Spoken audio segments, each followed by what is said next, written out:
Hello, welcome back. Welcome to How to RPG.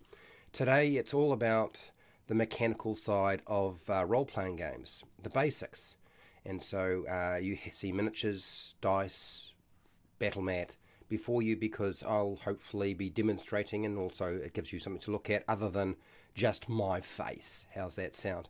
I'm going to put up a poll so that you can take part in that, give me an idea of where you're at. Fred Hubber, welcome, and Charles Butler, thank you for being here.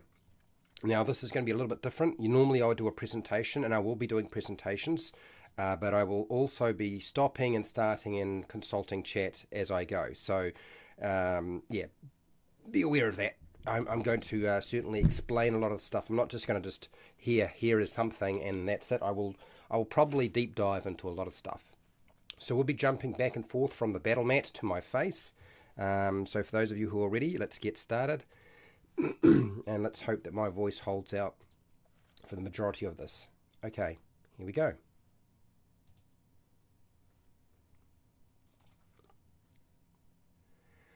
Hi, welcome to How to RPG. My name is Fred Wheeler, and today I want to talk about role-playing games. Now, when I say I want to talk about role-playing games, what I really mean is I want to talk about the basic game mechanics of your role-playing game and some of the variants that you could use, and also sort of just pull apart some of the basic game mechanics that exist in other role-playing games and give you an idea. So we're going to be covering things like 6-sided dice, 10-sided dice, the 20-sided dice, which of course many of you are aware of, and I'm also going to be talking about percentile dice because there are game systems that use percentile dice. And I want to sort of demonstrate and explain how they work, but I also want to give you some of the pros and cons. What makes them good at doing something, what makes them not so good at doing something. I've played most of these systems. So I have played systems that use 6-sided dice. I've played game systems that use 20-sided dice, obviously, and percentile dice. I haven't done a lot of D10s, but D10s, it's not that difficult to understand. So don't worry, let's get straight into this. I am going to referring to chat, so feel free to comment and give your feedback and ask questions, or just provide your experience, because I'm sure there's going to be a lot of people here who have experience with various systems as well. So let's go straight into the crux of this. I thought I would start with the 6-sided dice. So let's get rid of this for a second. And I'll grab a big 6-sided dice. Now, your first system. I would say your first system that you're probably going to be coming across if you're playing any kind of role-playing game. If we look back at the clock and wind back time a lot, there is one that sort of stands out, and that is the 6-sided dice. So what you do here is you roll a 6-sided dice. Whatever you get on the 6-sided dice, you add to a bonus number. So we're going to add this to a bonus number, okay? Whatever that might be. That's how it works. And then once you've got a result from that, you compare the result to a target number. Sometimes it's called a difficulty class, but a target number. And this is set by the game master, and you've got to get equal to or greater than to succeed. You're probably very familiar with this. Now, why would we use a system like this? One of the great things about a system like this is it offers minimal complexity. It's very, very simple. Because you're only rolling a 6-sided dice where you can get a result through from 1 to 6, the number you're adding to your bonus is very small. Also, the bonuses that you add to your 6-sided dice, they're also very small. So it's much easier for younger people, kids and so forth, to get to grips with adding small numbers together rather than larger numbers together. Because in almost every single case, you're dealing with a single digit number that has to be added to another single digit number, rather than a number that has 2 digits and then adding it to another number that has 2 digits, which can happen if you're using other systems. So it's really, really simple. So smaller numbers to add together make it easier, and also less complex. You'll also find that the bonus number that you're rolling or you're adding to your 6-sided dice they usually don't have too many things being combined. It's usually just one thing. It'll be like you have a skill bonus, and that's it. Or you have an attribute bonus, or an ability score bonus, or something. And it will be a small number. And often those numbers range through from about 1 to 4. They're really quite small.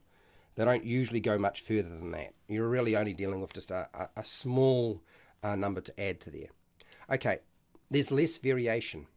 Because there's less variation, the chances are you'll be successful more often.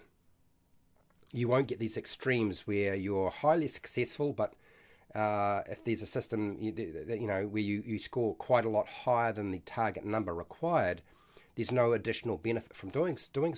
So it doesn't really matter, does it? It's like lost information, and you don't have those. You don't have to deal with or contend with the fact that you quite possibly will fail a lot of the time. And this is one of the benefits of adding smaller numbers from a dice rather than larger numbers or a great huge variation. It also means that the character or the monster or the NPC or whatever you're dealing with, this bonus number is significantly more important than it was before, because you can't do much with the dice roll, and that number here that you've got, your bonus, is when you think about a number between 1 and 4 and then a number of 1 to 6, it's so similar, so the bonus is actually very important. Whereas a bonus of a 1, when you compare it simply with like a 20-sided dice roll, if you were using a 20-sided dice roll, having a bonus of a 1 when you're rolling a 20-sided dice doesn't really mean very much. But if you're rolling a 1 as your bonus and you're rolling a 6-sided dice, it actually has a far greater effect. So I can think that's probably the easiest way to sort of understand that particular mechanic. That sort of game system is very early, and there are still role-playing games that operate like this. You'll probably find a lot of them are board games rather than full-blown role-playing games. There'll be a sort of a marriage between board game and role-playing game. They will be designed for an audience or a player who can't deal with large numbers and complexity. They'll be designed to be fast, so they play really quickly, which is really beneficial. So that's sort of one of those systems. Now, I know most people are using a 20-sided dice, and we will definitely talk about the rudimentaries of the benefits and disadvantages of 20-sided dice. I'm also going to present, since I can see a few of you have said, yes, I'm mostly doing D20s, I'm going to put forward a suggestion for something you could replace your D20 with. And it probably wouldn't affect your game very much. It would actually be very, very simple. It would require all of just like a single sentence and you're done and you're ready to go. Anyway, let's get you into the next one. Let's roll on into the next type of sort of basic resolution mechanic that you can have.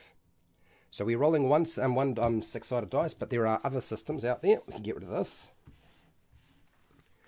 Now, this is a little bit more interesting. I like the idea that when you are playing a game, there's a possibility that, frankly, somebody can improve their chances. Like, wouldn't it be nice to be able to have a game system where you can improve your chances of success, and you don't have to worry about trying to figure out how to make a bonus number get bigger, because really that's all you can do with what we just described. Yeah. So there is a way of doing that. So let's pull it on over, and I'll explain and demonstrate that right now. So you can have a system where you simply roll one 6-sided dice, and whatever you get on the dice, that's the only thing that's really important. That's the only thing. There's no bonus number you add. That's it. But what you can do is you can improve your chances through your character by doing something, and that might add another dice that you can roll. So you add an additional 6-sided dice.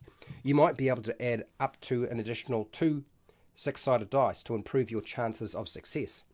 And success is determined when you roll, not by the sort of thing you might be expecting. You have to roll a 6.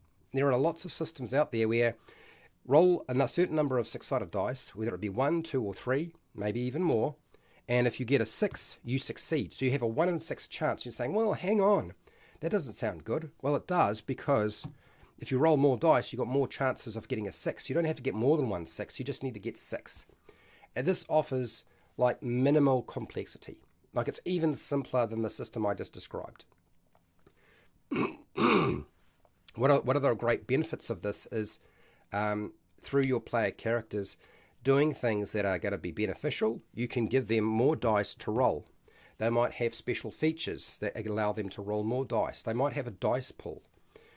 This is one of the things you'll find with a system like this, is dice pools work really well, where all you have to do is roll a six-sided dice and get a 6 as a successful result. There's no numbers to add, as I mentioned. It's much more random, though. It's far more random than it was before, because when we were adding a bonus number to our six-sided dice, there was a bit more control over the end result, because the bigger the number you get, the more likely you are going to succeed, correct? Okay. But now you have to be dependent on, you have to just get that 6. It works, as I said, really well with a dice pool, and the number of dice that you roll is important now. Instead of a bonus, because you're not adding a bonus anymore, being able to roll more than one six-sided dice is really, really important. If I'm only rolling 1, then I only have a 1 in 6 chance. If I roll another one, I get a better chance of getting the result I want, which is a 6. And so we can have up to, potentially, we could have 4 six-sided dice if we wanted to. And there's nowhere that says that you can't limit that. You have to limit it to just rolling 4 dice. You might wind up rolling 5 dice, and you're waiting for that 6 to come up. Now you can see I just rolled 5 dice and didn't get any 6s, no success. But it's a super simple and easy system to apply to a role-playing game. So, pardon me, I apologise. I'm probably going to be grunting a lot today as I try to deal with my sickness. How's it going, Fred Hubber? How are you doing? Now, Charles Butler. Hi, Charles. No, Charles is a patron and supports me on Patreon, so I can keep running this program every single week. I really appreciate that you are here today. I know you've been out of it for a while. I'm glad to have you back, actually. It's great. Fred, what do you got here? All dice are percentages. D6 is approximately 16% of any one side. Okay, D20 is 5%. Yes, they are percentages, but I mean, I'm not gonna go over to the fact that you're dealing with a dice it's got a percentage to it. So when I say percentile dice, I mean percentile as in you roll a two 10-sided dice. One is the ones and one is the tens. Hi, Oscar. How are you doing? Nice to have you here. Okay, so let's go back to the fact that if you're rolling a 6-sided dice and you have to get a 6 to get a successful result, but there's not necessarily a huge limit to the number of dice you can roll. Now, this is a mechanic that you might be familiar from Hero Quest, but it does exist in other role-playing games as well. This kind of role-playing game and mechanic is really, really good if you're playing with kids, because they can understand, they can differentiate between a 1, a 2, a 3, a 4, a 5, or a 6. And if you say, roll three of these dice, they'll pick up 3 dice and roll them. So they can do that really easily. If you're dealing with somebody who's very new to a role-playing game, it's not as terrifying to them, the idea of just picking up some 6-sided dice and just hoping we get a 6 and we succeed, or whatever we want to try and do. We want to jump over this pit. Okay, roll 3 of these dice. One because, everybody gets 1 dice to roll, and another one because you're really strong, and another one because the pit's not very big. And as long as you get a 6, you succeed. And if you don't, well, you're going to fall in the pit. Very, very simple. Do you like the idea of adventures in Ravenloft? I'm creating an adventure, Folkovnia. Yeah. I played Curse of Strahd, and a little bit of it, and I ran Curse of Strahd, and I've run the original Ravenloft adventure. Yeah, I do like adventures in the Ravenloft setting, if that's what you're talking about. I don't know what else you want me to say, because I've done it. I have a whole lot of videos on how to run the Curse of Strahd and Ravenloft and horror stuff.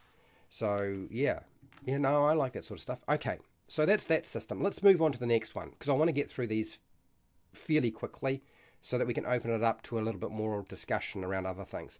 One of the other things you can do though, with when you have dice, when you're only sort of like limited to having one dice, giving somebody the opportunity to roll more dice is possible.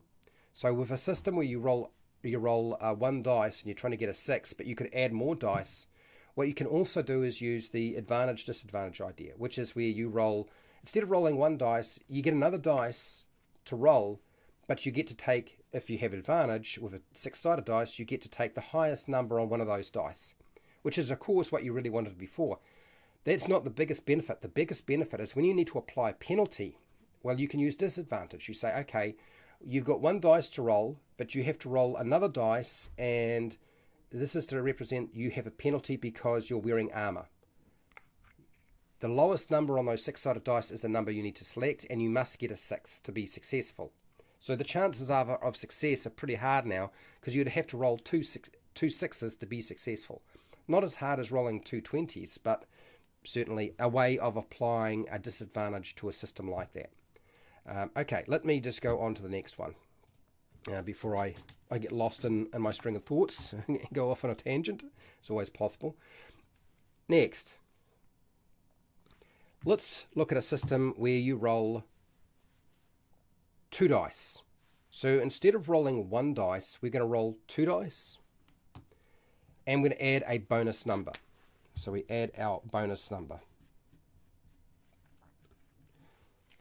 Now the great thing about a system like this is what you do is you add your bonus number, you roll your 2 dice, you add those numbers together, okay, and once you've added those 3 numbers together, you compare it to a target number set by the game master, and you have to get equal to or greater than to succeed. So you're familiar with that. So what's the great benefit of doing something like this? It's still a simple system, okay? Instead of rolling 1 dice, you're now rolling 2. It involves more adding. So there's another number you had to add that you didn't have before. So there's a sort of a, that's a downside to it. But it's not usually big numbers you're adding together. It's just more numbers you're adding together. It gives a much wider random variation with a 6-sided dice. So if you wanted a larger variation by adding another dice in there, okay, and adding those 2 dice together and then adding your bonus together, you're going to get a wider variation if that was what you were after with a 6-sided dice. It also gives you a bell curve result, which is really nice, because now what it means is if you roll a 1 on one of those 6-sided dice and you roll another 1 on a 6-sided dice, the lowest number you can get on your dice is a 2. And then you add your bonus. Again, your bonus number is probably going to be quite small. The highest number you can get on your dice is 2 6s. But the thing is, the chance of you rolling 2 6s and 2 1s are very, very unlikely. You're much more likely to get down the middle, where you're probably going to get something like a 2, 3, or a 4 on your 6-sided dice, which means you're averaging out at about a 3 on each dice, which means your dice are probably going to come up with a 6 most of the time. And so that gives you a little bit more control, so that instead of that variation you had with ones and just 1 dice, you can sort of make sure that the numbers in the middle, your 2, 3s, and 4s will show up more often on your 6-sided dice, just because of the nature of rolling another 1. And so you get a sort of a bell curve when you add everything up together. This is stuff that comes from Advanced Dungeons and Dragons. This is stuff that Gary Gygax went over and explains in his Dungeon Master Guide. There are a lot of systems that use this, where you roll 2 6-sided dice and you add a bonus to it. Now, I guess what I want to do is I want to just tell you which system I see it most often. The system where I've seen it used the most in any kind of role-playing game, and it's often used in a solo game, where you roll 2 6-sided dice and you add it to whatever number the game system is using. It's a bonus of some kind. Usually, again, it's figured out. It's usually got a very simple process for figuring out what that bonus will be. And then you would take that number and you compare it to a target number. Or there's a contest. So you're doing this, but also whatever the monsters or NPCs are doing, they will make a roll themselves using the same mechanic. And solo games do this. The system that I think I've seen this used the most in is the old fighting fantasy pick a path adventure books. If I roll the clock back a bit, back to my childhood as a teenager, that's the system that we used. Is we rolled 2 6-sided dice and you added an ability score number, okay, or value, and that's how we resolved everything. It was very, very simple. It still required you to add more numbers, so you're still adding like 3 different numbers together. So it's kind of targeted more at sort of like age, the age group of 8, 10, and upward, but not hugely difficult to deal with. Do you know what I mean? What do you got? What's this, Charles? I don't expect to be discussing on the stream, but for the maths folks, this may be useful. To calculate the average of dice rolls, average equals max value of dice plus 1 over 2, number of dice. Okay, times the number of dice. There we go. Max value of dice. All right, let's punch that in. Let's punch that in. I can move over here and we'll write the formula. Different environments are appreciated. What's this?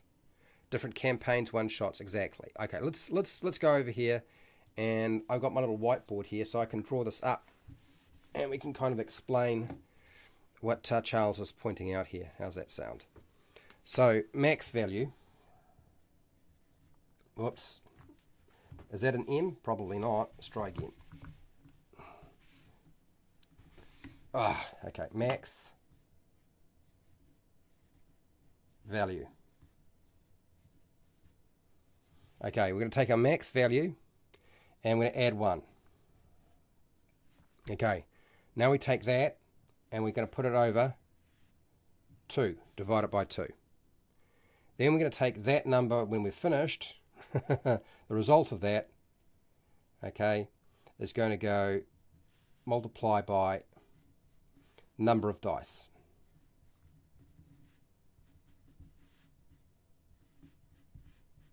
Okay. All right, so let's replace some things. If we're dealing with a 6-sided dice, in this case, our max value is a 6. So there's 6. So 6 and 1. 6 and 1 comes out at 7. Do we divide 7 by 2? Comes out at a grand total of 3.5. Okay, take 3.5. And we multiply it by the number of dice. So if we only have 1 dice, it's 3.5. If we have 2 dice involved, it's going to be 7. And if we have 3 dice, which I'm not going to go, so you get the point. Basically, there you go. Dice pools. It will apply to dice pools, as Charles has just put out. Yeah, exactly. Okay, so let's move on to another one. Let's talk a little bit about rolling dice and using a slightly different system, where it's a pull system rather than a bonus system. So I want to get rid of this and make sure I move up to the right one. Here we go. I need some water.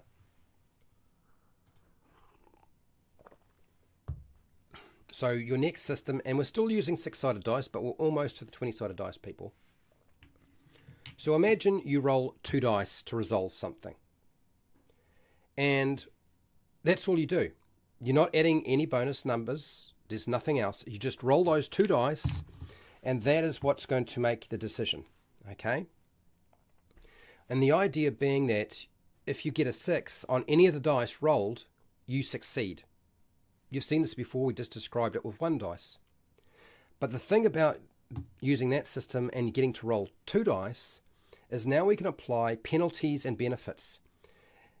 If the person is wearing armor and they're trying to make a stealth check, we take one of the dice away. Now they only get to roll 1 dice.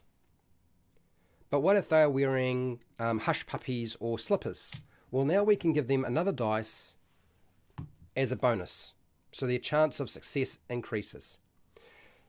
Take 1 dice away from 2, penalty. Add another dice when they have 2, you get 3 dice, and now you have a benefit. Now, what's the real good thing about a system like that is it's still very simple, because all you're doing is just rolling a set number of dice, and if you get a 6, you succeed, and if you don't get any 6s, you don't succeed. There's no numbers to add up. You don't have to do any adding. So if you don't want to have a system where you have to do any kind of mathematics, you're really not doing much mathematics here now. You just rolling dice, and whenever you get a 6, you succeed, and if you don't, you don't. It increases the chance of success. So it means we can add more than just, we can add more dice. You could even have a restriction that you could only add 1 beneficial dice. Or you might decide, well, no, I want to have a system where you get to roll 2 dice, but I can add as many dice as I like, provided there's a different benefit being applied to that action. Okay? I've decided to go and be stealthy, and so to do that, I've made sure that I've taped up my mouth. I'm not wearing heavy armor, and I am wearing slippers with soft soles so that they don't make a lot of noise. And I'm moving across a flat surface that doesn't have leaves everywhere. You know what I mean? So you can kind of do that. The great thing about this is 2 dice, take 1 away or add more, is it allows for subtle adjustments in your game system. And again, it works really well with a dice pool. So if you have additional 6-sided dice you could add to your check when you're using just 2, you can add a dice pool system in there. And again, what it does is it makes the number of dice that you roll much more important, because you need to get a 6. So the more dice you roll, the better off you are. Okay? So that's 6-sided dice, people. That's how 6-sided dice work. And there's a reason why a lot of early games abandoned the idea of using 20-sided dice or polyhedral dice. So, for example, Tunnels and Trolls, which would have to be, if Dungeons and Dragons is the first role-playing game to ever be created, then Tunnels and Trolls is probably the second role-playing game to ever be created, based off Dungeons and Dragons, of course, but using 6-sided dice. Why use 6-sided dice? Because 6-sided dice are cheaper. 6-sided dice are easy to find. The other benefit of 6-sided dice is there's less numbers to add up. Like the numbers aren't as big. You don't have to worry about everybody having access. Some countries, depending on the country you're in, getting polyhedral dice is actually very difficult and quite expensive. But getting a 6-sided dice, like every game under the sun, every board game under the sun has got 6-sided dice. It's such an easy thing to grab hold of. So that's why it's so useful. Okay. How's it going, Nacho Man? Nacho Man is a patron. Thank you for being here. Another person who supports this program. Afternoon, Fred. Just on my lunch and saw your thumbnail. Thought you might discuss Thaco. No. I don't like tacos. No, I'm not going to discuss Thaco. I never really fully understood Thaco. Thaco is what? 2-hit armor class something. I think that's what it stands for. So when I was playing basic or BECME Dungeons and Dragons with Wally DM, we weren't using Thaco. We were using a 2-hit roll. So for those of you who don't know, I played a lot of Warhammer and Warhammer 40,000. That's tabletop wargaming. We battle armies against armies. So we used 2-hit charts. You'd look at 2 numbers, compare them, and on a chart you'll look up to see what number you needed to roll on a 6-sided dice. So it had a different progression again. And those systems are fine to hit charts with six-sided dice are fine. They still use them in Warhammer 40,000 and Warhammer. They're still around. They use six-sided dice, so six-sided dice are cheap. But you do have to remember the charts. Otherwise, you've got to have the chart sort of in front of you so you remember what's going on. You will eventually remember them. I always found that you do eventually play enough, you're going to wind up having to... You won't have to look up anything, you'll just remember it. I'm making up some casino-based dice games at the moment, mostly using D6s. Yeah, and well, that's one of the reasons why. So, one of the things you'll also find that when it comes to dice balance, you can't actually get dice balance on anything but a six-sided dice.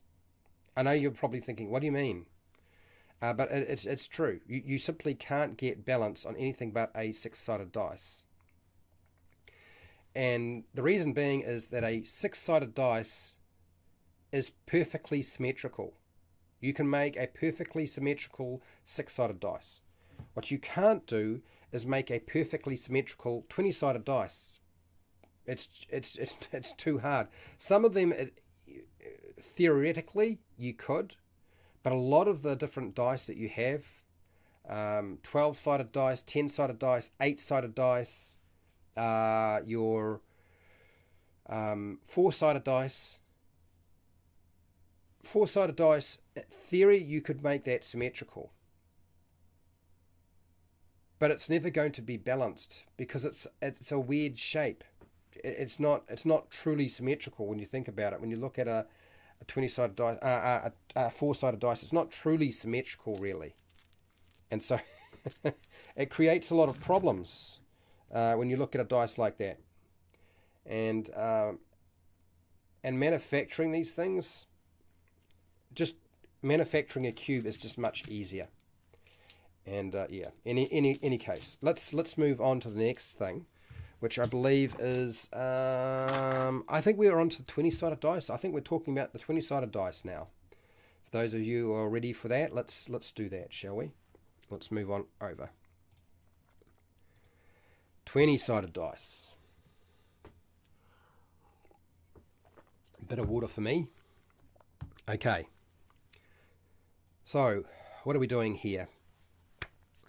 So, with a 20-sided dice, your role-playing game system is going to be, you roll this thing, this 20-sided dice, and whatever number you get, you're going to add a bonus to it, right?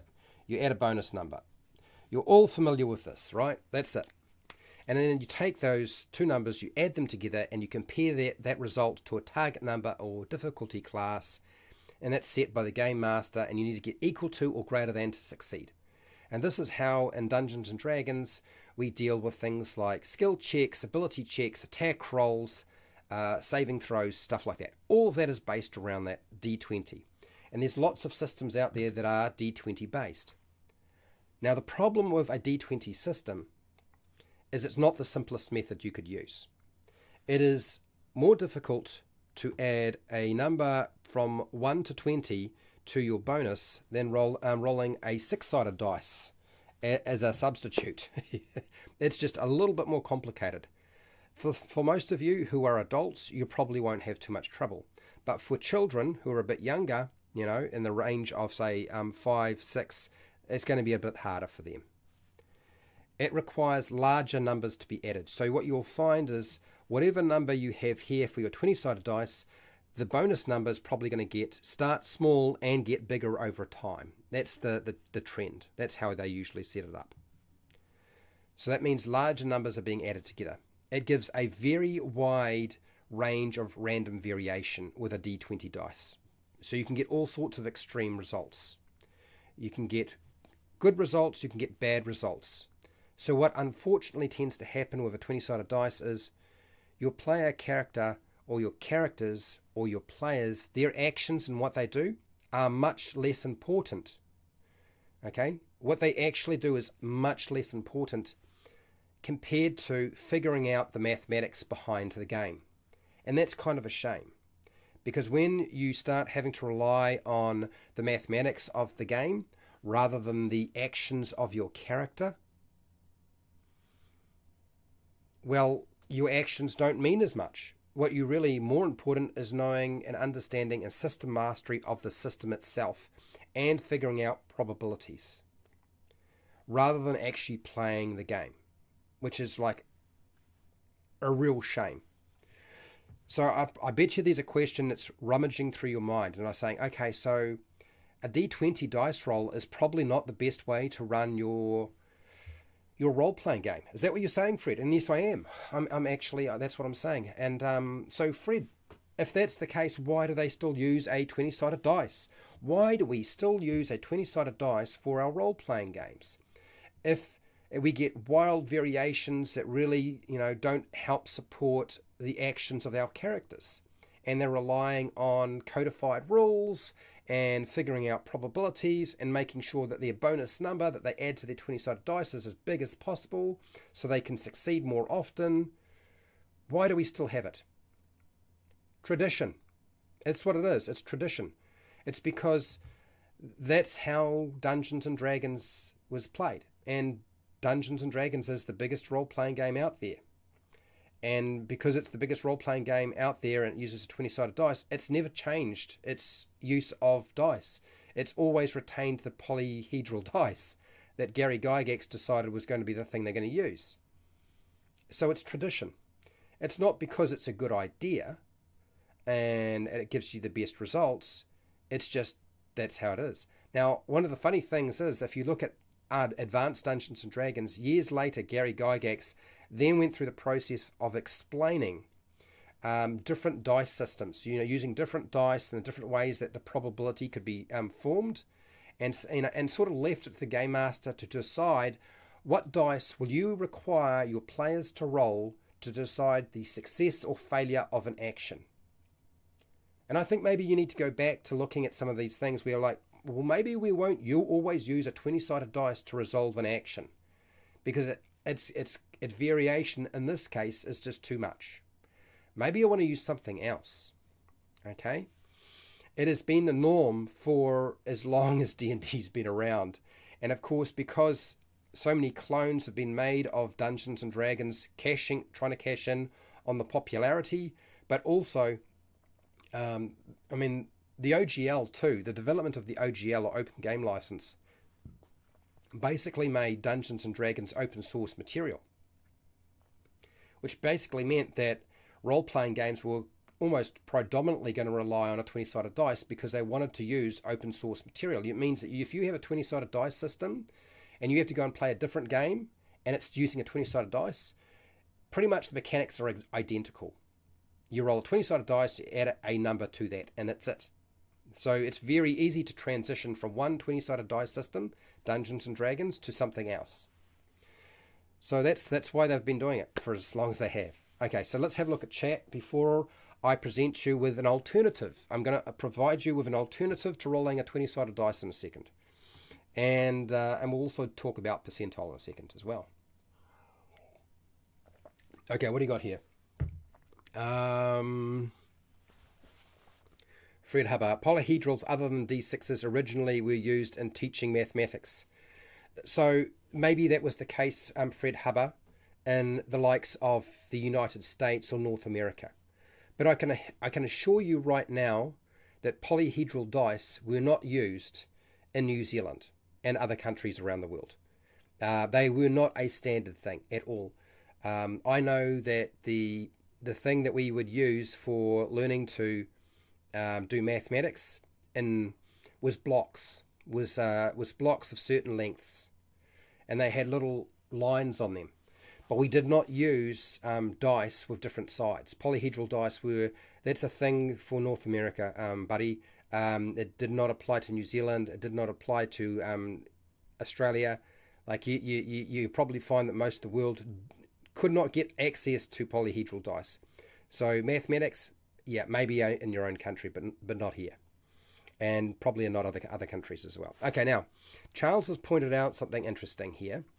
I heard that when you meet a math teacher, while we were at a game store buying Dungeon Crawl Classics dice, D3, D6, D7, D24, D30, etc. Okay, all right. So again, there are very few people, for example, in my country, who are maths teachers that use polyhedral dice. The reason being is they're expensive in New Zealand. They're very, very expensive. You can almost always, there's no other way to get them now other than going to a game store. And so a game store will be selling those for about $10 for a set of 7. And $10 for that, when you're dealing with a little old country like my own, where the government doesn't give them enough money to actually run their classes as it is, you're not going to be going as a math teacher and buying that sort of stuff. It just won't happen. It's only ever going to be the specialised classes where they can't get them to learn mathematics, and they might be doing something like, because I did know a maths teacher that was teaching the kids mathematics by getting them to play Warhammer 40,000.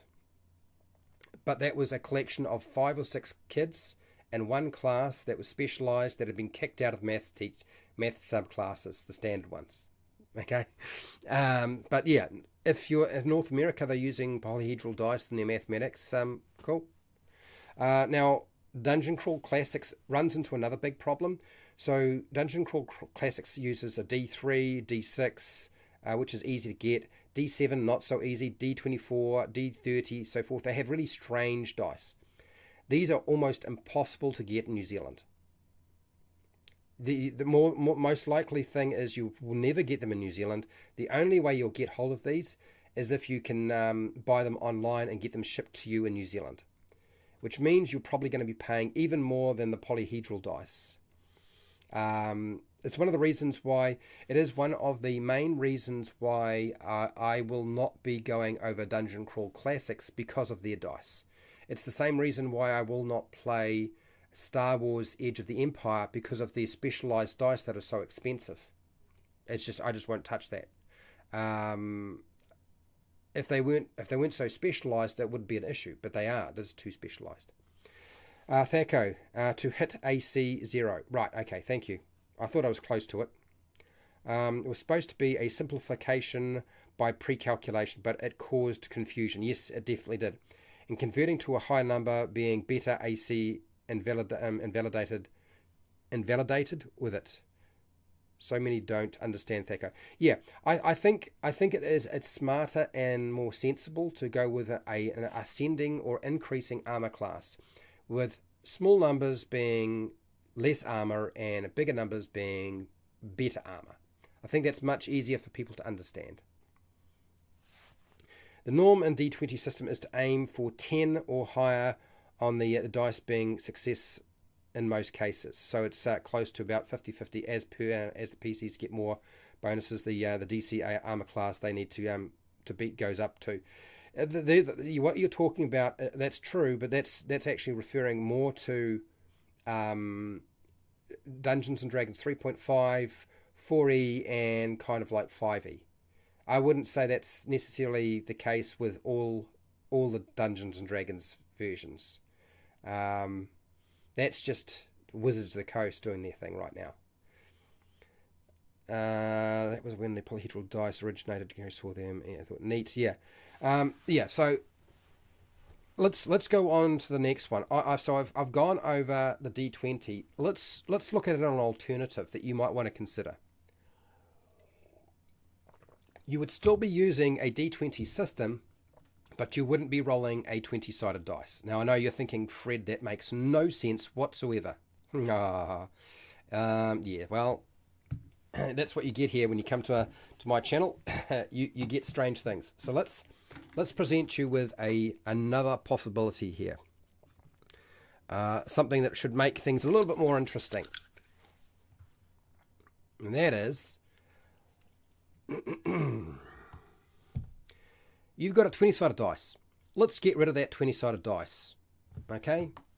Let's get rid of it and replace it with 2 10-sided dice. And now we're still adding our bonus number, just as we did with the 20-sided dice, but now instead of a 20-sided dice, every time we have to make a decision, we roll 2 10-sided dice. And what you do when you add those 2 numbers up off your dice and your bonus number, is you're going to compare it to a target number set by the game master, need to get equal to or greater than to succeed. Exactly the same thing, the same kind of mechanic as a D20 system. It's exactly the same. But what are the benefits of using two 10-sided dice? Well, this is probably the most complex system I'm going to present today. This is definitely going to require you to add relatively large numbers together, okay? And you're not rolling just one dice and adding a bonus, you're rolling two dice and adding a bonus. Instead of, we remember when I presented, we could roll two 6-sided dice. So this is the most complicated system. But if you look at that and you think, okay, I can live with that, I can cope, well, good. Again, it requires large numbers to be added together. So you're dealing with numbers from 1 right through to 10. So there's a 1 on here, and the 0 here, that's not a 0, that's actually 10. Yep. So large numbers are being added. And your bonus here is going to be quite large. It's going to start off low when you're at low level, and it's going to get bigger and bigger and bigger. But you can port this over and substitute it when you're using a D20 system, and there's only a couple of things that change. One, you get rid of that strange effect that a 20-sided dice has. Now you get a bell curve shape from 10-sided dice because you're rolling two dice, not one.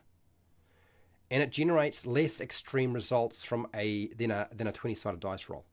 It means that the lowest number you're probably going to get on your dice is not going to be a 1. It's going to be when you roll two ones. If I can find the other one. There we go. There it is. No, that's it. There we go. There's 1. So if I roll two ones, I get 2 on my dice instead of a 1. Okay, so we've adjusted it just slightly. And the biggest number I can get on these dice is if I roll two 10s, which comes to 20. And you're probably thinking, yeah, but what about missing? What about, automatic misses and automatic success? Like, the critical on a 20-sided dice. Well, two 10s is your critical. And if you roll two 1s, that is your automatic failure and you miss. But that's not the best part of this, using two 10-sided dice. The really good part about this is it means that you wind up with numbers more in the middle. It means that most of the time on a 10-sided dice, you're looking at getting a 5, slightly more than a 5. So on average, you're more likely to have less of these extreme outliers. It also means that the player character's actions are much more likely to be important to the end result, rather than understanding the mechanical system, understanding probability, being subservient to the random vagaries of dice in the first place. You're probably going to find yourself getting much more down the middle. Your end result is you're probably going to get about a 10 on your dice most of the time, rather than those large extreme outliers that you would with that 20-sided dice. This is actually probably a better way to approach a role-playing game. I still think that just rolling two 6-sided dice is probably even better, but if you want to still use a 20-sided dice system, all you need to do is just replace it for two 10-sided dice and you're ready to go. It's very, very, very simple. So yeah, I just thought I wanted to put that out. I have kind of talked about 10-sided dice before and using two 10-sided dice before. There are game systems out there in development that use them. Palladium is one of those. I knew somebody was going to point that out and bring it forward. So AJ Pickett is big on Palladium, and 10-sided dice are the other thing. You roll two of those and you add a bonus. How's it going, Pale Rider? How are you doing? I like Palladium 2D10 system. Yeah. And a 2D system ports over to a 20-sided dice system so easily.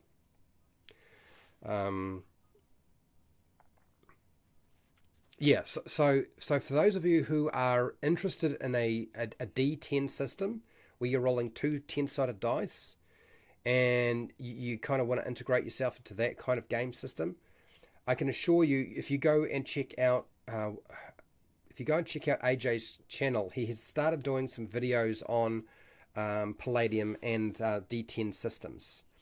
I believe there's a bunch of their games that do that. I can't remember exactly which ones they are. I think it's at Rifts. Is Rifts a D10 system? I think Rifts is a D10 system. I've never played Rifts, so I can't tell you for sure. I'm pretty sure that Teenage Mutant Ninja Turtles wound up being a D10 system, because it wasn't that Palladium as well. And what else was there? Gosh, yes, D10 RPGs. Okay, here we go. Here's a list of D10 systems. The World of Darkness, Argus Magica, Cold City, you probably never heard of this. Rolemaster, some of you might have heard of Rolemaster. Warhammer Fantasy Role-Playing, 2nd edition, was a D10 system. Exalted, Buffy the Vampire Slayer was a D10 system.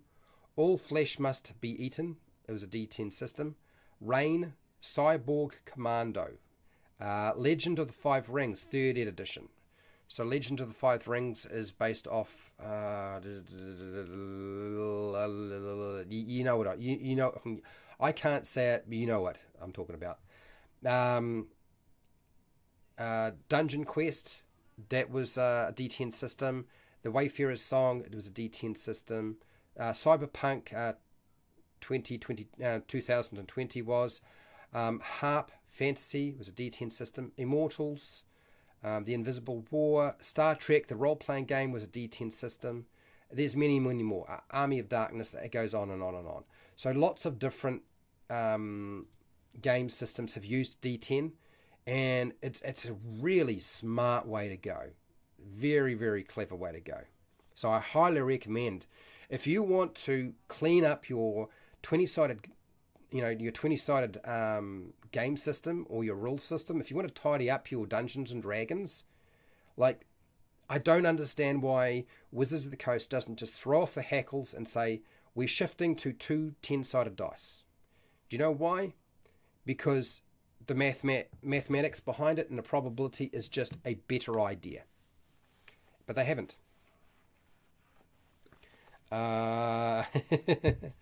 Anyway, let's go on to the last system I want to present for today. Before, I don't know what we're doing after this. We'll see. We might just chat. Let's look at percentile dice. Like, percentile dice does that always confuses people. That always confuses people. But let's do percentile dice, because I think percentile dice is a very clever way to approach things. And let's see how that looks. So where am I? Flick the screen over. Right, here's our percentile dice. I suppose the first thing I should do is explain how percentile dice work, right? Because if I don't, then people are going to get confused. So let's do that right now. So you get 2 10-sided dice, and one of them is labeled like any 10-sided dice. On it, it goes 1, 2, 3, 4, 5, right up to 10. And the 0 is the 10, okay? So that's a 10-sided dice. That's for the first number that we're going to get in our percentage. And then you have another 10-sided dice, but it's labeled differently. Instead of it being, it's got 2 digits. So instead of a 1, we get 10. Instead of a 2, we get 20. And instead of 10, we get 100. So this represents the zeros. So when we roll this, we're getting a percentage. So the first number, okay, is the first digit, and this one rolls the second digit in our percentage. So I just rolled a 30 and a 6, which means we got 36%, or 36. So some of you have already come across something like 100 tables, a table of 100 options. You'll be familiar with using these dice. It doesn't come up very much in modern Dungeons and Dragons, but there are systems out there that use this as a way of deciding how things work. Does anybody remember what you need to get 100. Okay, so if I rolled this here, if I rolled up one of these, so if I rolled up that, 2 zeros and the 6, what does that represent? That's 6%. Okay, 6%. But if I rolled the 2 zeros and I rolled the 10 on here, that represents 100. So we get numbers going from 1 right through potentially to 100, because we could roll a 1 on here and that would be 1%. So the variation is massive. Yes, I'm very much familiar, Fred Hubber, that when you roll the 10 on the 10-sided dice and you roll the 2 zeros, people don't realize that that represents 100% or 100. So absolutely, totally get that. But the great thing about it is that you get that huge variation right through from 1 through to 100. What does that allow you to do when you have a system like that? Well, first off, hi Timmy, how you doing? Welcome to the party. I'm about to explain percentile dice and how you use them in a role-playing game, because there are systems out there that use percentile dice. The 2D10 system bell curve tends towards 9, 10, 11, 12 results. So the goal is usually to get 10 plus total of the 2 dice. Yeah, 10 plus the total of the 2 dice. You just push the results to be more average versus the single D20. That's exactly what it is, Fred. That's what I mean. Is you wind up getting average numbers rather than the extreme outliers. Yeah. Rifts has the problem with power equality. You just have to match up the party. Yeah. Okay. So let's explain a percentile dice system. This is the last one that I'll be covering today. So role-playing games that use percentile dice, that is a D10 and the D100 or percentile dice. And we roll those to determine our result. That's all we do. We just roll this. So I got 33 in this case. And we compare the result on those 2 dice to a target number set by the game master, but often it's not set by the game master. It is actually set by the player character's skill percentage. There will be a skill percentage that you are given for your particular character. And that will change as you level up. And you need to get equal to that number or less than. Not greater than, but less than to succeed. Any number that's a percentage that you roll that's above your skill is something you don't succeed in. Now, why would you have a system like that? Well, one, all of the calculations are now in the character sheet in terms of percentages. And with a system that uses percentile dice for resolving anything, you're not really playing against some sort of number that the game master has come up with. You're playing against your skill value or your skill percentage. As long as you can hit your skill percentage, you succeed. So you're really playing against your character and the numbers that have been determined for your character. It is still a relatively simple process. So rolling 2 dice and getting a percentage is a very, very simple process. It's not so easy for somebody who is younger, who might not understand how to figure out, okay, that's the second digit and that's the first digit. And of course, when they roll 100 on here, they're probably not going to understand this. But once you figure out how percentage dice work, it's a relatively simple and fast process. There's not a lot of adding up to be done. You just look at the number that you roll on your dice, you compare it to your character sheet and the skill percentage you have, and as long as you're equal to or less than, you succeed. It requires no additional addition, so you don't have to worry about that. It gives the greatest random variation, okay? So you get a lot more random variation. And it certainly relies very heavily on the character's skill percentage. So the skill percentage or the value you have for your skill that you're rolling against is very, very important. You want that number to be as high as possible. Low numbers are bad, high numbers are good. there is a bit of a problem here. And that is you're still kind of relying a lot on the dice. The dice could roll anything. But in the short term, it's not going to be that useful to you. In the long term, that's where you see the advantages.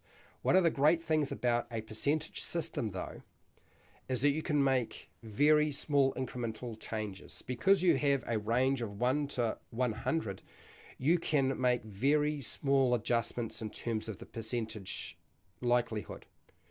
That is probably the only real reason to use a percentage system. And what is a percentage system? Well, actually, Dark Heresy, which at some point I'm going to go over, is a percentage system. It's a role-playing game that uses percentage dice. You compare it to your percentage value to see if you succeed on a task. And that's how it works. This is not a system that you're going to use to replace a D20 system. If you thought you could take percentile dice and replace your D20 system, it's probably not going to work. So don't bother.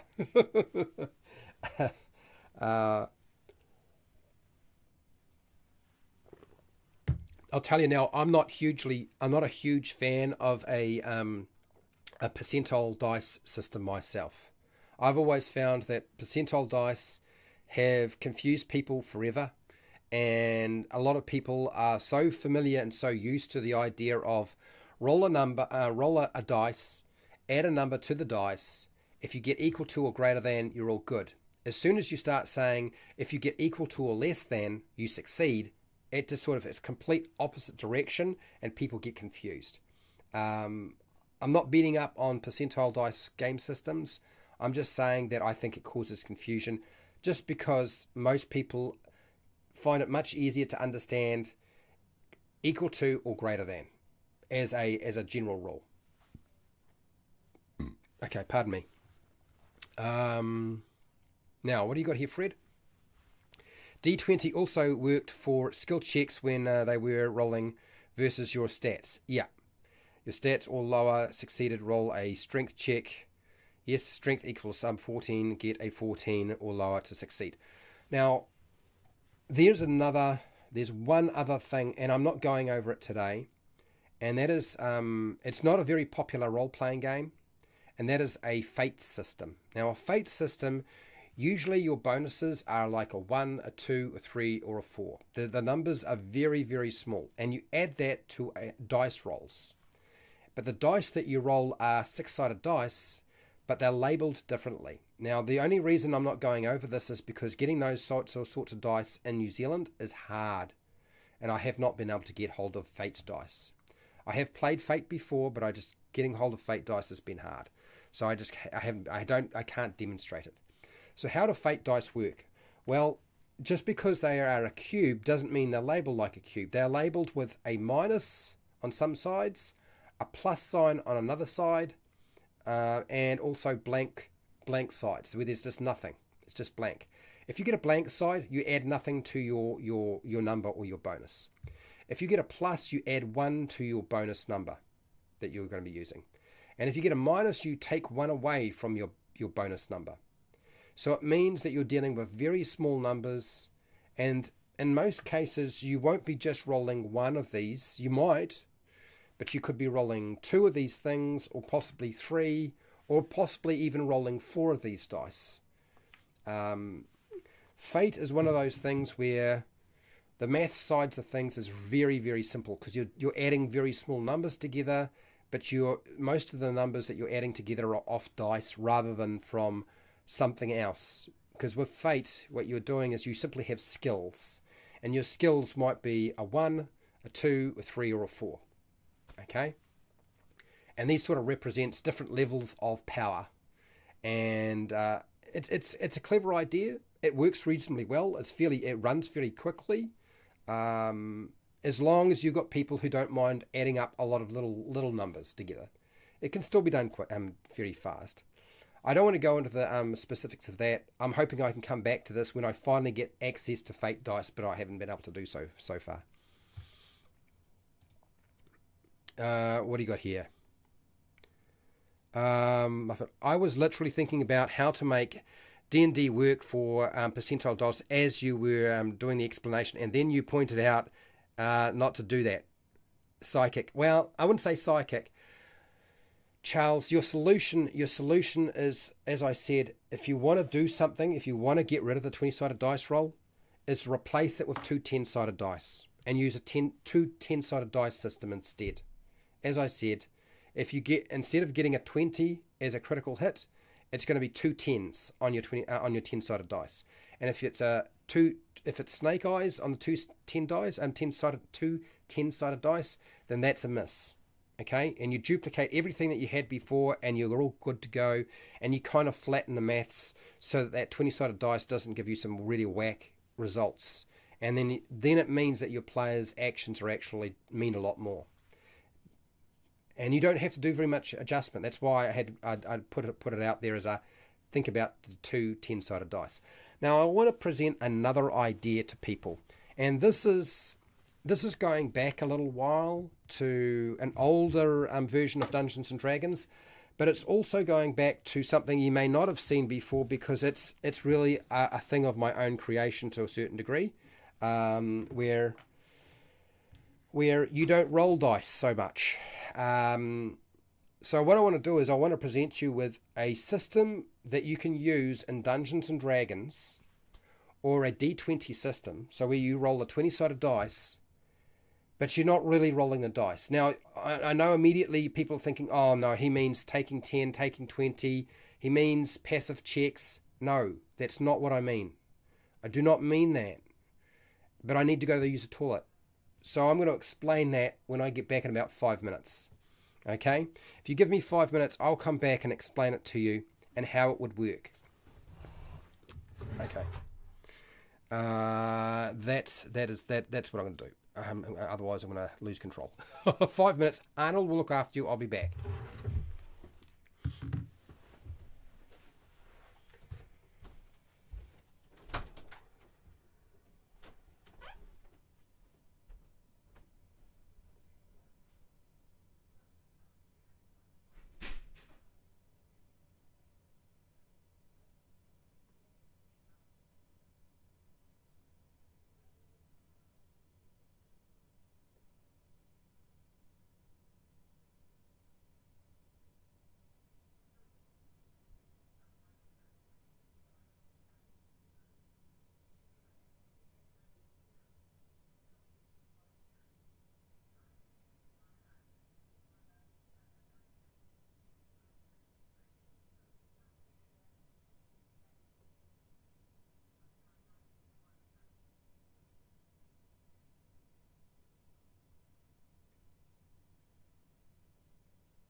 Right, I'm coming back in, and we're going to do a little bit of a demonstration to sort of show you what you can do if you want. Right. So this is something I use in my own game. Right. Drink of water, shuffle back over.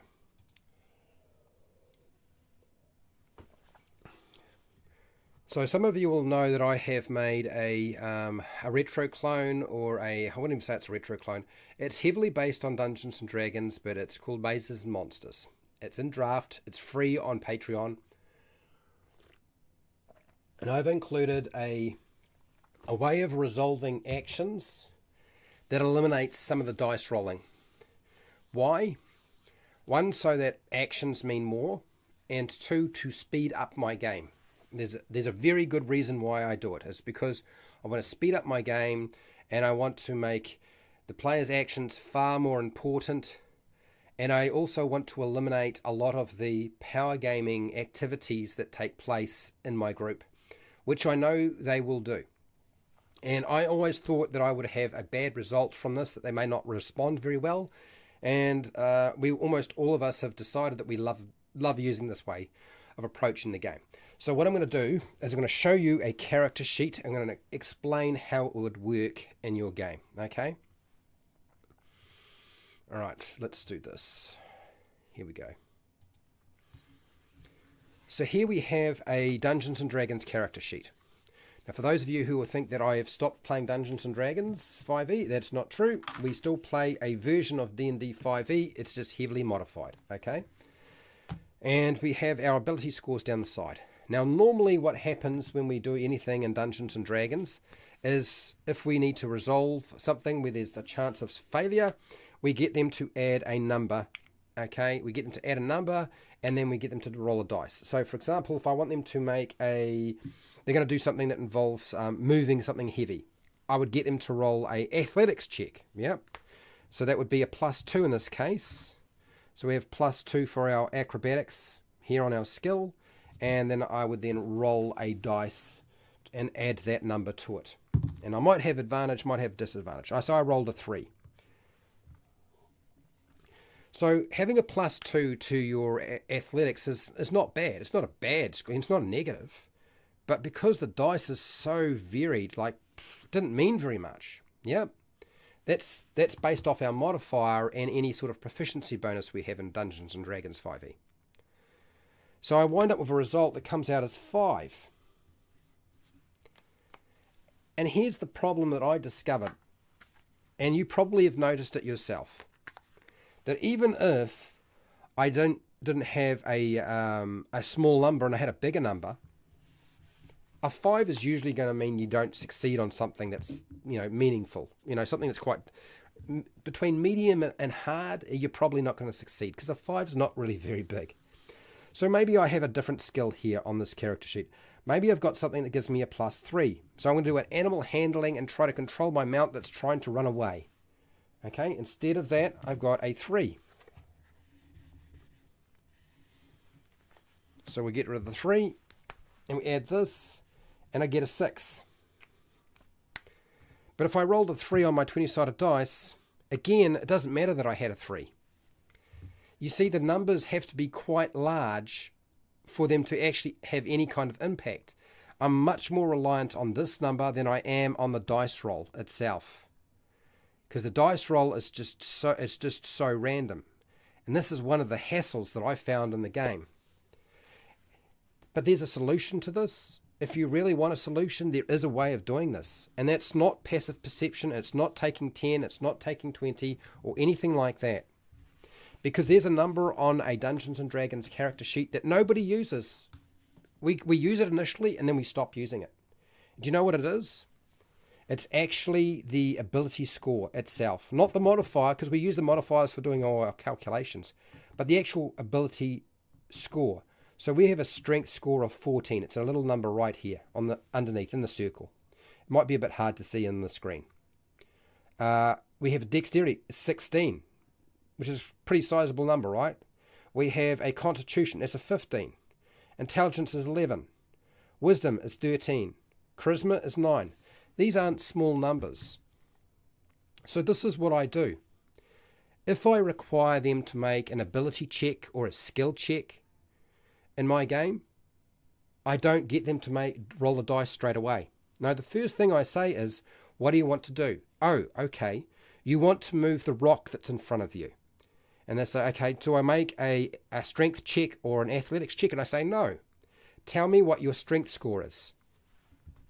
And they say to me, my strength score is 14.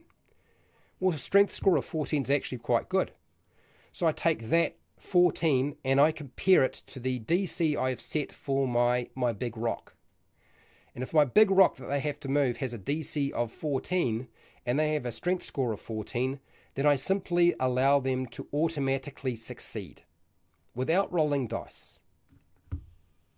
So I use the strength score as the value first. But if my DC was a DC 15 and their strength score was a 14, then I would make them roll dice. Then I would say, okay, I think in this case you need to make either a strength check or you need to make an athletics check. And since your athletics check is the same as your strength check modifier, so you're going to be adding a 2 to whatever you roll on a 20-sided dice. And I rolled a 5. Okay, I got a 5, that comes to 7. But there's always much more likelihood that they will succeed if we use those ability scores first. The chances are we're not quite so dependent on the vagaries of a 20-sided dice roll. I've found this to be a really, really good system. It makes use of the ability score in a Dungeons and Dragons game. It eliminates a lot of unnecessary dice rolls that shouldn't really be taking place when somebody should probably be very good at doing something. And you're probably saying, well, but hang on, Fred, what about proficiency bonus? Really, proficiency bonuses and your ability score bonus, I mean, not your ability score, but your ability modifier, these smaller numbers, they're really only there for dice rolling, as far as I'm concerned, when we roll dice. But they don't really need to apply when we're thinking about a static check. And this is what I'm using, is I'm using a static check. I'm using the ability score and comparing that with the DC or difficulty class or target number. And if they've got that already, it probably means that they're good enough at that. You know, I'm wrapping a lot of what they know and what they're good at into the ability score itself. Because if we take Dungeons and Dragons back a few years, quite a few actually, skills were not a thing. Like, skill checks were not a thing. There were ability checks, yes, but you didn't have a skill check as such. So yeah, and you'll notice too, if some of you look at some of the older versions of Dungeons and Dragons, they might have a situation, I've described this before, where you have a portcullis where you have to lift the portcullis up. And what they would say is, if the combined value of everybody who's involved in lifting the portcullis in the party, if their ability scores, if their strength score adds up together, everybody who's involved, to 50 or 40, then you can lift the portcullis up. And there's no dice rolling. We're not relying on one person to be superhuman Hercules. We're actually relying on the combined value of everybody's strength score to determine their success, rather than just rolling dice. And I've mentioned this before, where I think that Dungeons and Dragons, even though a lot of people don't like the idea of passive checks, fine, get rid of passive checks, but use the ability score instead. Use that as a static value to determine success, because that is intrinsically, ultimately part of the character itself, right? On the character sheet, it winds up sitting there doing nothing otherwise. This means that if you are good at something, so if you've got a high intelligence or you're really strong, if you're really strong, you should be generally being successful most of the time, rather than just, you could just be downright unlucky with a 20-sided dice. So this is why I say use the ability score. If you've got a high intelligence, then you should be able to do things that require you to recall information most of the time, rather than I have to roll a dice and see if I wind up getting a 20 or get a 1. Or will I get a 10 and get down the middle and get an average? This is why when you wind up having somebody make a check, and somebody might have a very small value, but they rolled really high on the dice, they wind up being able to identify the information in a ancient book, yet the person who has a bonus of, with all their modifiers of, say, +6, but they rolled a 1, they only get 7, and they don't know anything about the ancient book. How many times has that happened to you as a game master, where you've had somebody who should really have done better than they did, and they just rolled really badly, and they wind up knowing nothing, and somebody who you allowed them to roll the dice, but they have a very small modifier, they've got no real training in it, they don't have a particularly good high intelligence if it's dealing with knowledge, and they just happen to roll a 20 or a 19, and they wind up knowing more than anybody else. It's kind of ridiculous. So I think it comes down to knowing when the dice should be rolled, when they shouldn't, and when to use static numbers. And that's why I wanted to put that forward, because I tied that concept directly into mazes and monsters. Prepare, cook, and survive. How are you doing? Sorry, I've been talking a lot. Hi, all been watching silently and tinkering with the magic deck. But good point, Fred, with the ability scores. Yeah, look, I honestly thought when I first presented it to my group that they would hate it, but they said, look, we really like it because we can depend on something now. It's not just like a crapshoot. Will we get the number we need on that big dice or not? So I'm going to end our poll here for today. 13 votes, and it's pretty clear. What dice do you use for your main mechanic in a role-playing game? And most people use, so 84% get D20. D20 is the thing, right? The next one is the 6-sided dice and the 10-sided dice. So that's only 7%. It's very, very few people are using those dice. Okay, so if you're going to stick with your D20 dice roll, honestly, I think you do yourself a huge favor by just starting to use the ability scores as actual comparisons. Okay, I think I'm done for today. I am pretty much spent. Now, I want to tell you a little bit about what's happening tomorrow. For those of you who are maybe unaware, I've been rebuilding the classes for Dungeons & Dragons 5e. So right now, Wizards of the Coast... Let me just have a drink of water before I go into this because it might take me longer than I think. So as you know, right now, Wizards of the Coast has been doing Unearthed Arcana. They are play testing, apparently, or marketing testing, or whatever the heck you want to call it. The new game that they're going to release in 2024. It's supposed to be just a revision of Dungeons & Dragons 5e. I really don't know what the heck they're doing. I don't think they know what they're doing, actually. I've not been terribly interested in what I see, and so I've been rebuilding the classes since they've been doing a lot of rebuilding of classes myself. So far, I have rebuilt the fighter. It's in its first draft. It's on Patreon, and you can get it. It's like $1 a month if you want to download everything. And then there's also the monk, which I put up just recently. And so tomorrow, I want to look at the cleric.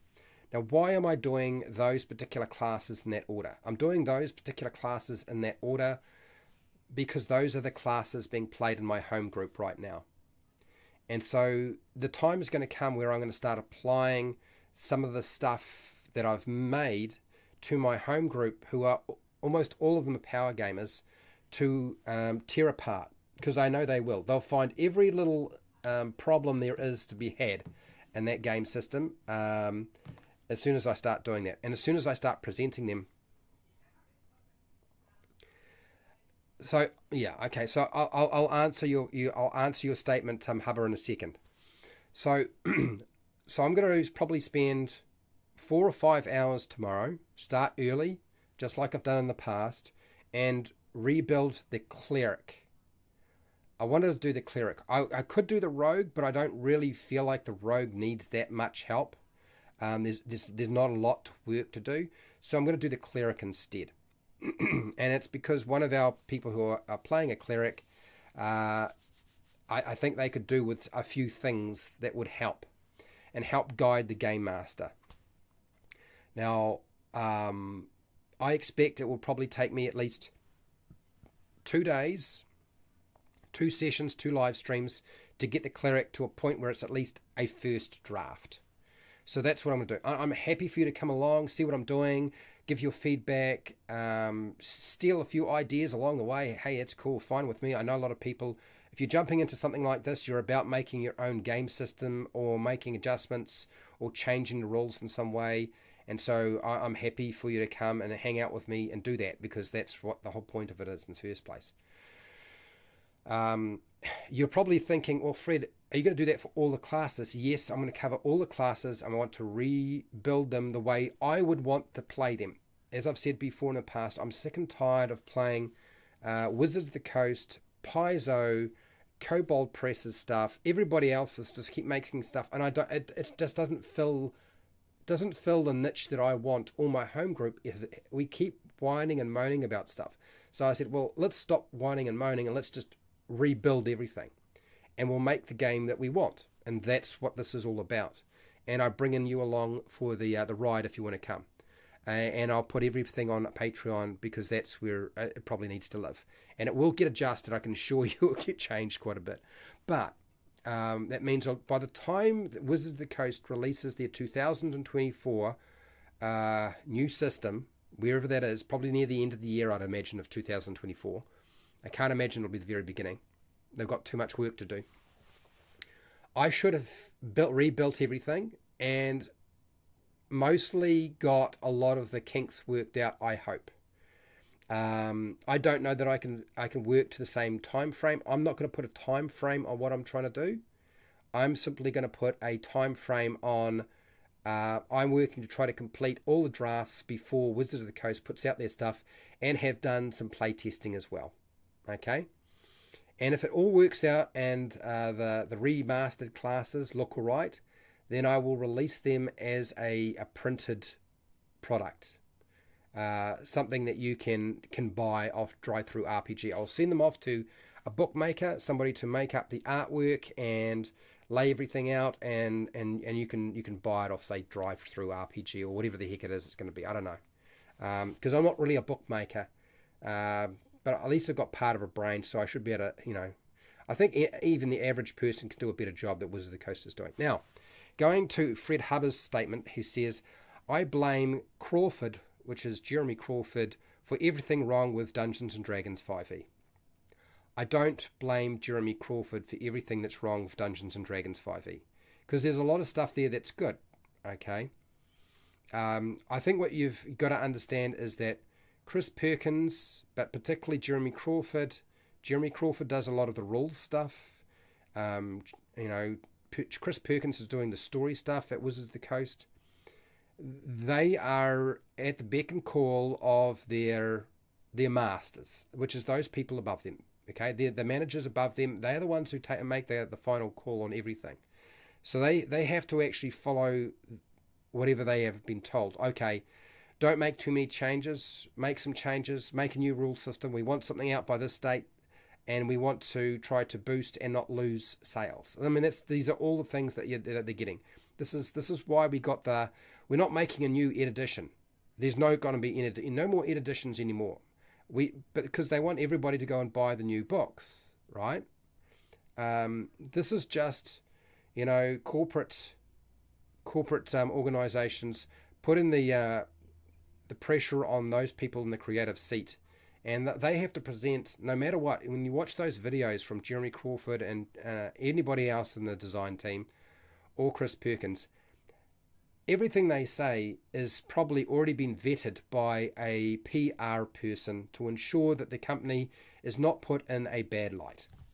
So I don't blame them, but they're not going to help you get where you need to be. And I think the future is everybody making their own game system, which is why I made Mazes and Monsters in the first place, because you can put anything onto that. You can tack pretty much anything onto it. You don't have to worry about anything getting in the way. You can change the way everything works, because at its core, it's designed to only have the absolute vital mechanics. Everything else is free for changing. It's very hard to actually unbolt some rules from a game system if they already exist. in the core rules. So it's actually better to have a smaller, simpler system and then bolt more stuff on for whatever you want to do with your particular game group. I know I had somebody ask me today, and they said, how do you deal with certain things? Like, what spells do you use? And, what access to stuff do you use? And the problem is I can't give you a definitive on this, because they were like, do you use this spell from the Elemental Evil Player's Companion? There's a supplement called the Elemental Evil Player's Companion that was released. It's for free. It Wizards of the Coast put out a while back. And I'm like, well, no, we don't really use that. We used that when we were playing the Elemental Evil storyline, because our group did play through that, but now we don't use it. And I know that might confuse people. Let me explain a little bit about how my home group works. There is me, Fred. There is Simon. There is JP. We have Kirsty. We have Krishant.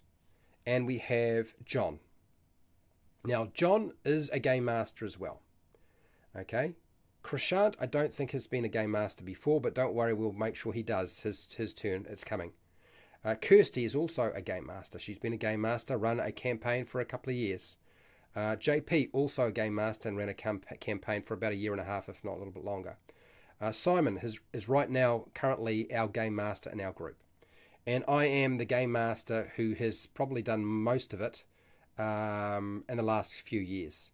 And then I jump in every once in a while and I'll run a one-shot or a couple of sessions, and then we go back to our main campaign.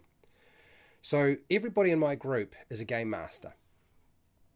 So every time we start a new campaign with a new game master in my group, this is how it works. We rechange or adjust what player options are available. What books we're going to use, we have a discussion about that at session 0, and it's discussed what we're going to allow, what we will allow, and what we won't. And that discussion is made by and approved by the players at the table, but also the game master. And of course, the game master, since they're the one running the game, kind of has the final call on that to a large extent. So as a group, we often ban, and it's not just the game master who's running the game at that time in my home group, we often ban a lot of stuff or disallow certain things. One, because of it doesn't fit the flavor of the campaign, or it's too strong in these given situations, or that game master is not familiar enough with those rules to be able to run with them, or it's just ridiculous and should never have been created in the first place. There's been many occasions where we have discovered there are things that are available that you should not be having in a game because they're like an instant win. And it makes the job of the game master more difficult. And since we're all been game masters pretty much in my group, we're all about making it easier for the other game master to run their game, because when it comes around to our turn to do the game mastering or dungeon mastering, we don't want everybody making our life miserable. We've been doing this for about 8 years now, so we've been doing this for a long time. Hello, Matthew. You've missed a lot. You've probably missed the main presentation at the very beginning. Now I'm kind of telling people about my home group. So that means that every time a new game master in my home group steps up out of the 6 of us that play together, every single game master is using different player options. It changes constantly every time there's a new campaign. And most campaigns run for about a year and a half, 2 years. Unless we insist in just going with lots of little one-shots, but we haven't done that for a very long time. Most of them are quite long. We don't always play up to level 20. Sometimes we go from level 1 to level 10, sometimes level 1 to level 15 or 16, and then we stop, okay? And the campaign ends for whatever reason. But it also means that everybody, in terms of a game master or dungeon master in my home group, has a different level of comfort. And so, shoot, please continue, thanks. I watched the rest of it, catch up. No problems, Matthew. So this is what happens, is every single game master in my home group runs the game differently. They have different house rules. They apply the rules, the core rules and specific rules differently than other people. And you might be thinking, oh my God, how could you possibly remember? because we don't need to worry about remembering, because the game master will remind us if we have forgotten. And because none of us give a shit about how the rules are really run, because we've all been game masters, we'll run the game we want to run when it's our turn to do it. We do not give a shit if Fireball goes round corners or doesn't go round corners, or if the spell invisibility is going to be determined by a dice roll to see if you can actually see them walking in the snow or something like that. All the stuff that Jeremy Crawford says, most of us kind of ignore it to a certain extent. We just do our own thing.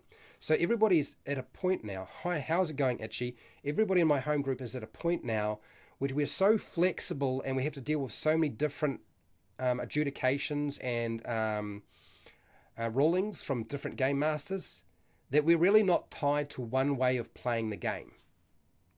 So it doesn't, because Simon runs invisibility completely different to me, and everybody else runs invisibility completely different to me and Simon at our table. Sometimes we will meet at the same point and we'll use the same sort of ruling, but it's very, very rare where we have somebody say, Fred, how would you go about ruling this particular situation? What do you do? Or Simon, how would you run it? Would you do it that way? And for example, Simon uses a way of inspiration, which I think is brilliant, and I probably should talk about it at some point. So because none of us are necessarily using exactly the same type of player options at our table, even though most of them are power gamers, they're happy for things to be banned, and most of us kind of do it in consensus. We're like, when we got rid of Silvery Barbs, most of us were like, nah, it needed to go. And when we got rid of the Gloomstalker Ranger, we like, nah, it needs to go. It's pissing over every other player character in the group. Let's get rid of it. And even the person playing the Gloomstalker Ranger did not get upset. Okay, JP didn't get upset because we said, nah, we're not going to allow the Gloomstalker Ranger. We finished the campaign, and at the end of the campaign, we said, right, I don't think we should let the Gloomstalker Ranger back into the into campaigns because it's just too good. We got rid of Elven Accuracy because it was just way too good. We got rid of a lot of things. And then and somebody said, well, will we ever bring these back? And then like, well, actually, yes, sometimes we will. We've been mucking around with some of the stuff from Tasha's. So I'd said, if somebody wants to try out the Beast, is it the Beastmaster? No, it's the Barbarian Beast subclass. Go for it. I think right now I am trialing and testing out the Order of Scribes wizard. So we move things around a lot. Is Pathfinder 2E an improvement on 1E? No, I don't think it is. But I think I think Pathfinder 2nd Edition is certainly much more of Paizo's animal than 1E was. 1E really was. Pathfinder 1st Edition was really just a slight adjustment to Dungeons and Dragons 3.5. Whereas Pathfinder 2nd Edition is a lot more their own thing. They've taken elements of Dungeons and Dragons 3.5 and Dungeons and Dragons 4E and a few things they've cooked up along the way, and they've created that. And I believe in November they're going to remaster Pathfinder 2nd Edition so that they disassociate their game from Wizards of the Coast as much as they possibly can. Is their intention to get people to go from 1E to 2E by making it better? I don't think that's necessarily the case. Again, I've mentioned this before. I've played Pathfinder 1st Edition, and I haven't played Pathfinder 2nd Edition. But I can tell you now that Pathfinder appeals to, just like 3.5, it appeals to people who like a lot of codified rules. They like everything set out. Where it feels more like a board game, where you're playing more like you feel like you're playing chess. Much more. It feels more like playing chess than, say, playing Dungeons and Dragons 5e plays a lot less like chess. If you're playing Fate, it doesn't play like chess. Fate is a very sort of narrative-driven game. You know, there's not a lot of that sort of stuff. You're not counting out squares. You're not moving by 5 feet or anything like that. It's a very different animal. So I think Pathfinder appeals to those people who like complexity, and they like nuance, and they like everything to be well defined. I think that's the draw for a lot of people. I wouldn't say that it's necessarily a better game. I just say that it appeals to a different style of play. Anyway,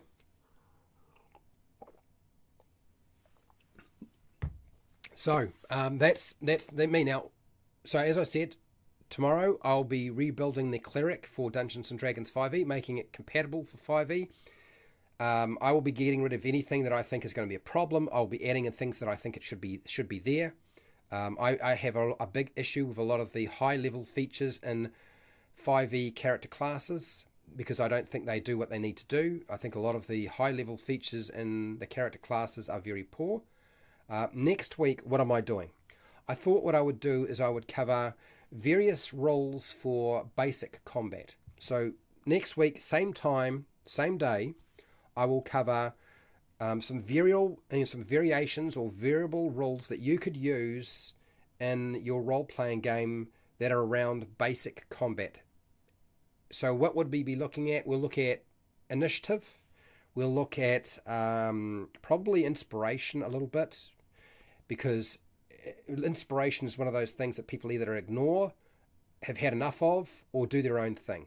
Do you know what I mean? It tends to wind up being a nonsense inspiration. So I wanted to sort of talk about that a little bit, because we've been doing some interesting things in my group with inspiration. And I've come across a lot of people who do a lot of different ways of applying inspiration. It's quite interesting, actually. But I know it's not popular. But I won't spend too much time on that. But how to speed up your game, how to make things a little bit easier, and how to use some sort of basic combat variations that might be interesting. Things that you can port over, hopefully, fairly easily. What do you got here, Itchy? Will Wizards of the Coast ever use more inspired content? I'm having trouble seeing this. Content that they can make like Espers. No. Wizards of the Coast is not Esper the Bard. What you've got to understand is Wizards of the Coast is mainstream. They are fighting to try to figure out how to avoid being targeted by various communities that are concerned with, discrimination, prejudice, racism, ageism. Although I think ageism is really not a factor in this case. In most cases, it doesn't come up that much. But they're dealing with those sorts of things that where there are a lot of social media sort of platforms being used as tools to get things to be changed for whatever reason, whether that's the majority of people or a minority, or it's legitimate or not legitimate. So they're fighting a weird war. It's sort of like a PR nightmare for them right now, and they deserve all the crap they get, frankly. But I don't really want to talk about Wizards of the Coast and whether they do this. Yeah, I mean, I've probably talked more about stuff that's related to. Yeah, I don't want to go there. Let somebody else do that. They're going to get more views and they'll care more about it than I will. Anyway, but what I will say is I do have some various products from other third-party publishers. Somebody has said, do you mind reviewing it's a Dungeons and Dragons pop-out book? And it's not actually made by Wizards of the Coast. So it's a different publisher. And I was like, yeah, okay, all right, I'll cover that. It's published by, Insight House or something like that. I think it's Insight House. And I'm like, okay, Insight House. Yep, I'll go over that. But I've also got Chris Deis's Ultramodern 5. I'll go over Ultramodern 5. We might even build some characters. I think we will actually build some characters from Ultramodern 5, which is it's a D20 system. It's 5e compatible. It gives you a lot of different stuff. It's designed for a modern setting or a sci-fi setting. It's actually designed for many types of settings. That's why it's called Ultramodern 5. So I've got that. I've got Merc Borky in a couple of weeks. Not this it's not this Friday, I think it's next Friday, I'll be building my first character for Merkborg or Morkborg. And I'm looking forward to that. I've been struggling with Morkborg and trying to get my head around that rule system. It's supposed to be rules light. It doesn't feel that rules light to me. But I'll build and so I've got Dungeon Dad or Josiah to agree to do that, and I'll do that with a bunch of people. I believe right now we've got Wally DM is going to be there, part of that, and we'll do a session 0, and then we'll do a one shot. And I've been told that character creation for Morkborg is very simple, so it shouldn't take very long, which is great. I'm glad to hear it. I just still need somebody to explain how to do it because I don't understand. So we've got Wally DM, myself, AJ Pickett, Dungeon Dad or Josiah from the Dungeon Dad channel. Some of you may be aware of that person. And we've also got Dungeon Master Josh. Dungeon Master Josh is going to join us. And there's one other person, and can I remember their name? Because for the life of me, why have I forgotten their name? Okay, I can't remember. There is another person. There should be 6 of us in total for this thing. You'll send me some links. Prepare, cook, and survive. Okay, it's all right. I mean, I don't think you'll need to worry about doing that. I think if anything, Josiah apparently understands more than I do, which is why I'm getting Josiah to actually teach me how to make a character. So, and he's going to help us all make a character, and then we'll play through a game. But I mean, Morkborg is really like death metal, hard, dark. It's a much harsher role-playing game than I've ever played before. You know, I would say it's even darker and more morbid than the likes of Warhammer 40,000 as a role-playing game. And the lore and the way in the kind of characters you're playing in Warhammer 40,000 are pretty dark, right? But I think Morkborg would be even harder. It reminds me of Dark Sun. Actually, Morkborg reminds me of Dark Sun, but on steroids. You know, where you've taken like 1,000 times more steroids than you should have. She's an interesting one. Anyway, I think that's done for today. I've done a lot of talking, done a little bit of demonstration, a lot of explanation around dice and basic rule systems in terms of the resolution dice. We've covered that. We've done that bit. So we'll do basic combat next week and give you some variations and options around that as well. Okay, I'm done. I better get organised and go to work. And I'm sure all of you have either got to go get some sleep or go back to work or look after your families. So that's a thing. Well, let's let you do that thing now. So look, thank you to all of my patrons who support me on Patreon so I can keep doing this every single week. I do appreciate it. Thank you for doing so. Otherwise, it would not be possible. I want to thank everybody who took part in the poll today. I want to thank you for watching and listening. If you've been in the chat and typing in stuff, thank you for doing so. Prepare, Cook and Survive, Matthew, Itchy, Fred Hubber, been showing up a lot, Charles Butler, Timmy, a few of you have been hanging out, Pale Rider, can't forget Pale Rider, Nacho Man, and Oscar. Thank you very much for hanging out. And hey, wherever you are in the world, whether it be the morning, the afternoon, the night, or the wee early morning, please look after yourself, your family, and your friends. Be nice to your neighbours. And hey, till next time, keep rolling those 20s. Or maybe don't roll a 20 and roll 2 10-sided dice for a change. You could do that.